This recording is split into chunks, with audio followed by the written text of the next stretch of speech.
Thank you very much. We're moving along, and we'll have some time for questions from the audience.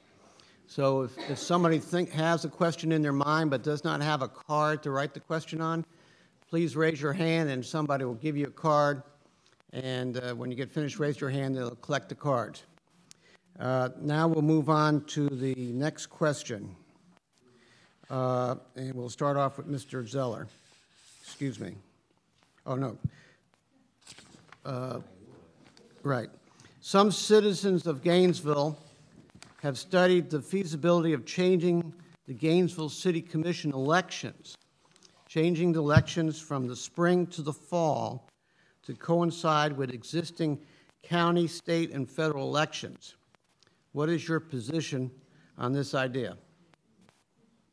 Mr. Zeller. Okay. Rob Zeller. The city of Gainesville, they don't hold their own elections. They contract with the county supervisor of elections. So for us to have our elections in the spring, I believe it is over $100,000 we have to pay the county supervisor to do that. And if we're to do it in the fall with every other election, it would cost far less. So I think that's a great idea, especially during difficult economic times, and everybody's going to vote anyway. I think it would improve participation. Some people don't even think the city elections are in March, and they forget about them. And so I think it'd be a great thing to have that, and I think it'd be great for the citizens and for all of us that we'd vote and we'd be all in the same cycle and save money. Thank you. Thank you. Mr. Angulo. Thank you. Well, it definitely is in our city charter to decide to vote on when we can have elections. I think we should definitely have them along with the fall elections, just because I think it'll promote a greater turnout. One of my biggest focuses, aside from my campaign, is to try to get people more engaged in our local government. We need more community involvement, and you know, I try to register people to vote as often as I can. And I think that if we held our elections in November, along with all the general elections, it will help promote more participation and involvement of our community in the local elections, where I think, you know, local office, local politics is so important and more pertinent to all of us as community residents. So I'm definitely a proponent for that, and of course it would definitely save us some money from trying to have elections on different times. So I'm all for that. Thank you. Ms. Bottcher. The two sides to this issue are if you hold the elections in the spring, there is a specific focus on the spring, or excuse me, the city elections, on the city candidates.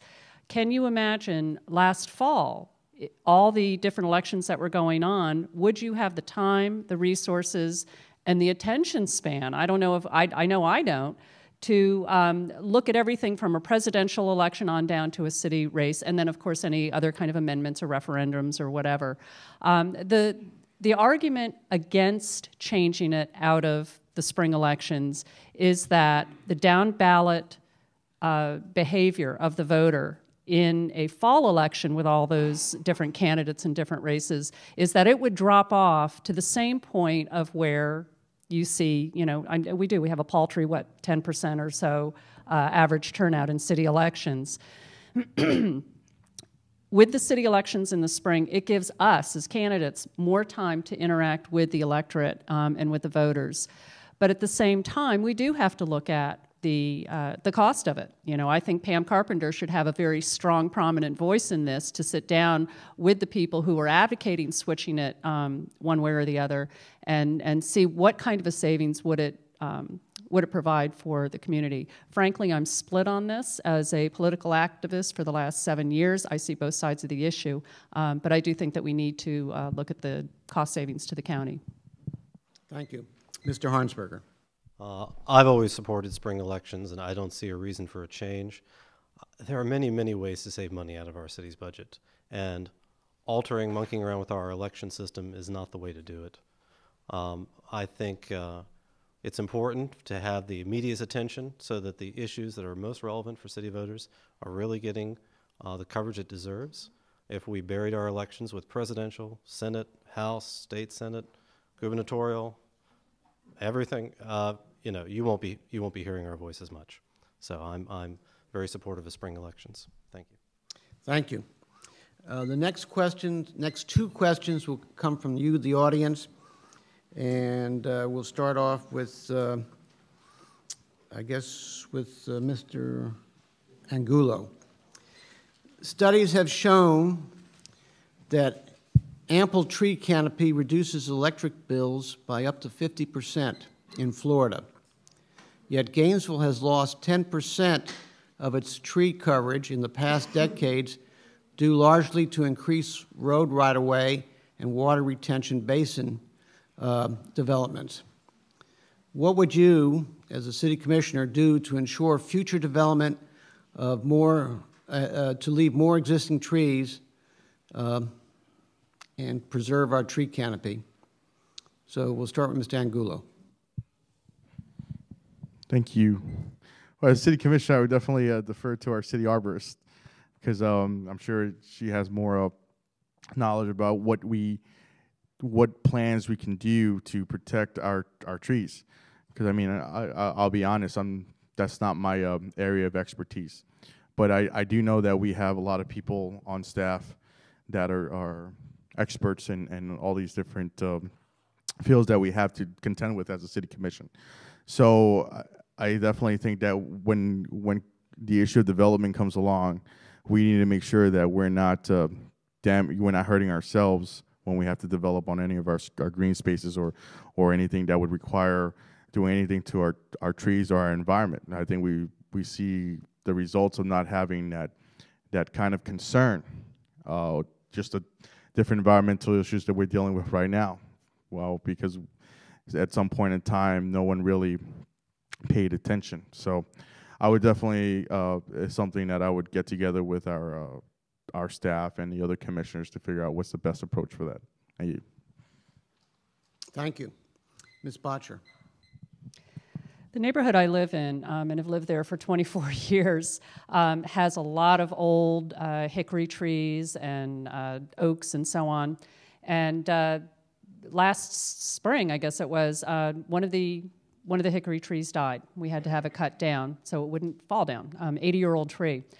So I understand the importance of having that shade there because, you know, now our house is getting a whole lot more direct sunlight. At the same time, you know, we do have to look at the, when we're doing new development, whether it's through roads and drainage basins or, you know, or just putting up buildings, whether it's a house or a commercial building, I think we do need to look at the landscaping. Too often it's easy to go in and just mow down all the trees and say, oh, well, we will replant them. Having an actual, you know, zoning, tree protection. I know that there are ordinances in place where you can't just cut down trees just to cut them down. So I think we need to maintain this, but at the same time, we do need to measure it against what is practical. If you want to put a road through or if you're doing some kind of development, sometimes a tree has to go. Let's replant a tree where we cut one down. Thank you. Mr. Harnsberger. Yes, this is an issue that's very near and dear to me. I live in an old neighborhood with a canopy of live oaks that has been gradually getting whittled away as some folks move out and new folks move in. There are times when Ms. Niederhofer's office, our city arborist office, gets threatened with lawsuits if she doesn't allow the cuttings of huge limbs or whole trees. I think her office could use some additional legal support. I think she needs to be told that she has the backing of the manager and the commission in her mission to protect our canopy. I do think, though, that if we were to sit down and compare our current regulations against other communities that have strong tree ordinances, we won't necessarily look like Tree City in terms of our regulations.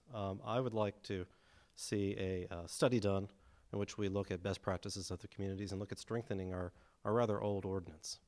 Thank you. Thank you. Mr. Zeller. Rob Zeller. I have a little different view on this because I know several people that build homes for a living, and if I remember correctly, if you do an overlay of the city in 1900 and an overlay now, there's twice as many trees here as there was in 1900. So we've planted a lot of trees, and a lot of developers and builders have planted a lot of trees. The ordinances are very tough, and usually a developer, most of them are very responsible because they're citizens here and they have to live here too, and they care about our community. They usually build or replant at least twice as many trees as they take down. And they rarely take anything down that's very large unless it's absolutely necessary because they want to maintain the integrity of our community also. Thank you. Our next question, and we'll start off with Ms. Bottcher.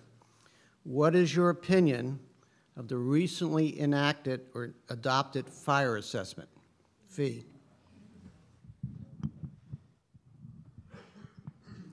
When you look at the area of Gainesville, the geographic area and the population of Gainesville, the way it was 30 some odd years ago versus what it is now, we're actually twice the community that we used to be. And our fire department is servicing this doubled area with fewer personnel. The fire department, or excuse me, the funding for our GFR, Gainesville Fire Rescue, is dependent upon ad valorem taxes. And as our property values plummeted after the real estate bubble burst, and then on top of that, the state legislature, it was voted in by the voters. The state legislature then, of course, reduced our property taxes. That's a double whammy against that funding source. I think something had to be done. I don't know about you, but I think that the fire department, the police department, those are such essential services that we have to do something for a stable source of funding. And that's what the fire assessment fee did. Of course, as property values recover, as the economy recovers, which I'm optimistic it will, we can revisit whether or not to continue the fire assessment fee. Thank you. Mr. Harnsberger. Yes, last summer I joined about 200 of my fellow citizens down at City Hall speaking in opposition to the creation of a new way of taxing us, a new type of fee that would reduplicate the revenue that's already being brought in for that core service. We've always paid for our fire department. We're always going to pay for our fire department. We don't need to create special new taxes or fees that hit churches and nonprofits for the first time, small businesses that are struggling. It was, for some of us, somewhat substantial. For some of us, it was a dramatic new increase. I think at that time, the citizens were asking the commission to look again at your budget, look more carefully, see what you can do to make creative cuts that preserve services. Instead of that, they went in a different direction. I thought it was very interesting. It was a 6-to-1 vote for a fire assessment fee. I have yet to meet 6 people who were in favor of it. Thank you. No, that's it. Rob Zeller. I agree with Mr. Harnsberger. During these difficult times, this is an extra fee that I don't think any of us need. I mean, some of us are having a hard time feeding their families or keeping their homes, as you can see from the foreclosure rates we're having in our community and across the nation. So I think it's the wrong time to do that. I mean, and as I said before, I mean, police, fire, and infrastructure, that's what we need government for, to protect us and to provide us, the roads that we need to get to and from work or to people to get to our businesses. So those are the core services. So I think that they should have been more creative and maybe cut a few other things out that, rather than doing that to the citizens currently. And I think if I remember correctly, there's a roundabout and a streetscaping schedule for 2nd and Main that's about $3 million. Do we need that right now? Because that would have covered almost the whole fire assessment fee. Another thing, University of Florida is the biggest user of those services, and yet they don't pay anything, so I don't think that's quite fair that we all continue to, they don't pay taxes, they don't pay fire assessment fee. We're supporting them wholeheartedly, and I think it's time that they pay a little bit something. Another thing, I'd met with some Christian pastors, and some of them have had to shut down their food banks because the fire assessment fee hit them, and that's not a very good situation either. I mean, people are starving and need fed, and for a church to have to pay that when their primary role is to help people in the community, I think is wrong. Thank you.